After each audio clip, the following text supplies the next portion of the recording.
హత్తుకునేవారిగా ఉండాలి. ఎలా ఉండకూడదు? మొత్తుకు నా కర్మ అనుకుంటారు. స్తోత్రం కలుగునిగా అక్క. మందిరానికి వచ్చిందా నా కర్మ అనుకో, నీ కర్మ పోవడానికే వచ్చావు. స్తోత్రం కలుగునిగా అక్క. నీ దరిద్రం పోవడానికే వచ్చావు, నీ శని పోవడానికే వచ్చావు ఇక్కడికే. ఇప్పుడు ఆయన హత్తుకో, దేవుడి మందిరాన్ని హత్తుకున్న మనము దేవునికి మన విన్నపాలేంటో, మన అవసరతలేంటో, మన అక్కర్లేంటో తప్పకుండా ప్రభుకి మనము తెలియచేయగలిగినప్పుడు ఖచ్చితంగా దేవుడు మన చేతులు ఏం చేస్తాడో అద్భుతమైన మేలు. రూతమ్మ చాప్టరే మారిపోయింది, రూతమ్మ జీవితమే మారిపోయింది. ఎంత ఆశ్చర్యం అండి! అసలు రూతు గారి వంశములో నుంచి యేసు ప్రభు పుడతాడన్న సంగతే అసలు ఆవిడైనా గుర్తుపెట్టుకోగలిగిందంటారా?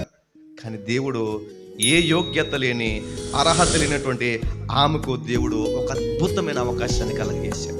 ఈరోజు ఇక్కడ కూడా మన జీవితంలో మనము దేవుని హత్తుకోవడం నేర్చుకోగలిగితే, దేవుని వాక్యానికి ప్రాధాన్యత ఇవ్వడం నేర్చుకోగలిగితే తప్పకుండా దేవుడు ఆ రూతమ్మ గారి వంశావళిలో మనల్ని కూడా శ్రేష్టమైన వారిగా నిలబెడతాడు.